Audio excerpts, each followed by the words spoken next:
Avant toi, j'étais moi,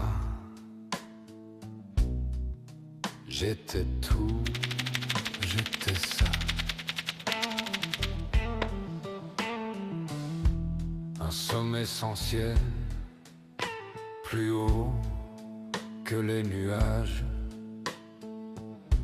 assez haut pour ne plus sentir le Alors que tous se soleil. demandent si c'est vraiment lui, lui se demande comment s'en sortir sans faire le buzz. Avant toi, je ne regardais rien, ni le vide, ni la chute, seulement mon reflet dans des yeux trop grands pour être vrai. Je parlais fort pour couvrir le silence. Je brillais pour ne pas disparaître. J'étais le centre, j'étais l'icône, j'étais celui qu'on acclame. Il avance, ne regarde personne, et tout le monde ne fait que ça. Il décide de s'en foutre, comme un roi. Avant toi, je n'avais pas de poids, pas de nom, pas de vertige. S'il continue ses conneries, il va déclencher une émeute et est tellement défoncé qu'il fera la une en train de vomir sur ses fans. Il se retrouve partout où il ne veut pas être. En rit tellement le monde n'a plus aucun sens. Il se croit même dans ses locaux avec ses dragons.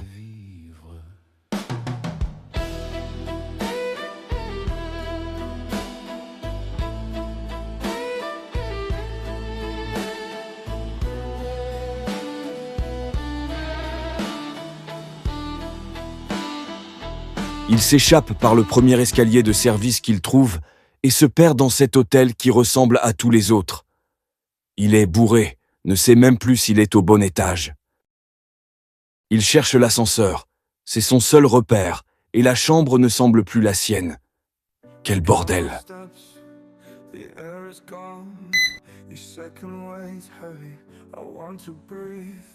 The heat sticks to me, the world collapses, my lungs are closing in, I want to breathe, I want to breathe. Fire, water, ice, I have fought too much, I want to breathe. Make me breathe, become my breath, make me breathe. My pound's too loud, my veins explode, the sky stays silent. I want to breathe, I want to breathe.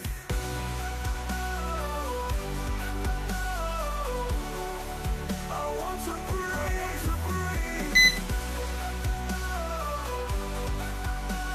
Ah, tu es déjà là.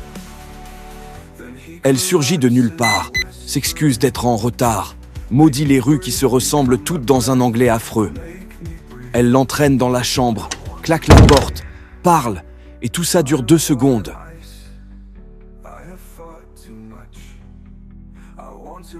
Elle le regarde, mais ne le reconnaît pas. Le prend pour cette personne qu'elle attendait. C'est presque drôle, ça ne lui arrive jamais. Elle fait voler ses affaires et s'agite beaucoup, alors que lui ne semble plus capable que de la regarder. Il est tellement hypnotisé et bourré qu'il oublie qu'il n'a rien à faire là. Son anglais chaotique résonne à nouveau. Tu veux garder ton bonnet? Et le reste? La question n'a aucun sens, mais il dit oui, sans parler, persuadé que sa voix la ferait basculer dans l'hystérie, comme les autres. Elle se méprend sur son geste qu'elle assimile à la soumission. Tu es très excitant.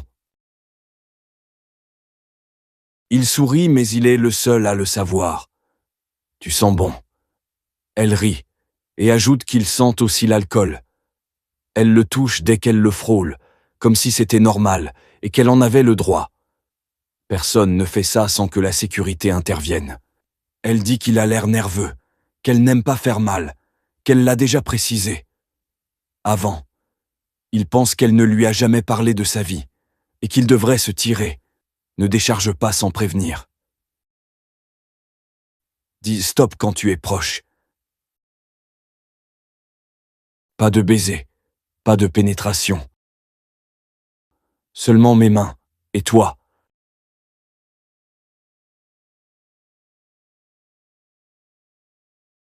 Il devrait lui dire qu'il n'est pas celui qu'elle croit, avant qu'ils aillent trop loin.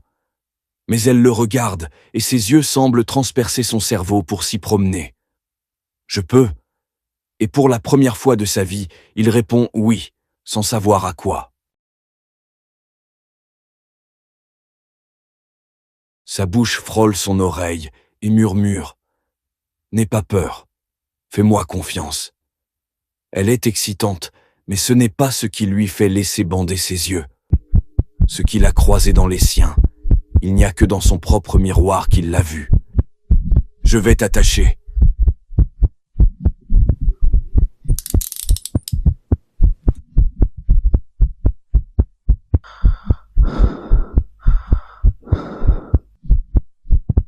Elle adore son corps et ses réactions. Son souffle est étrangement excitant. Elle n'a pas eu un soumis aussi intéressant depuis longtemps.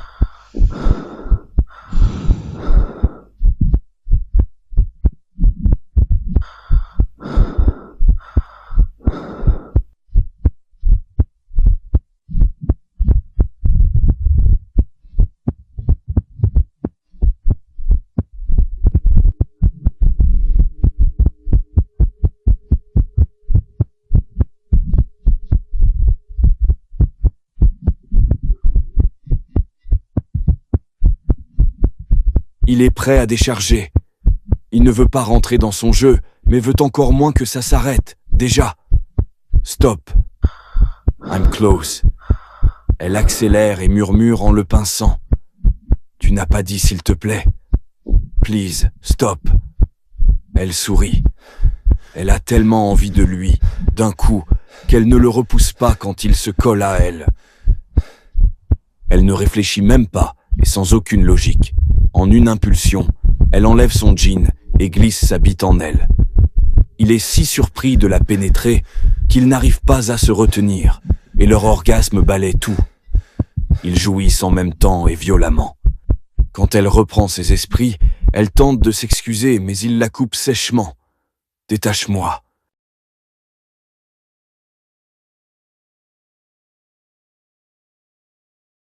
Il a l'air affreusement en colère, et elle le comprend.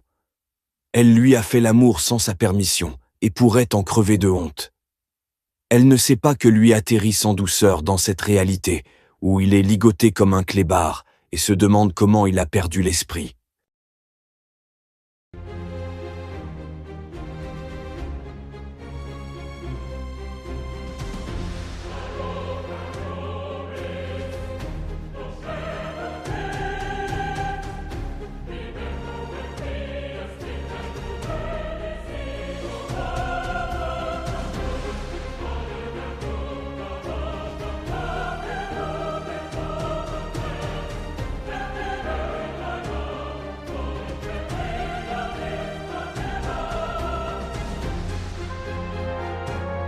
Ils sont honteux, mais heureux d'avoir pris un pied incroyable.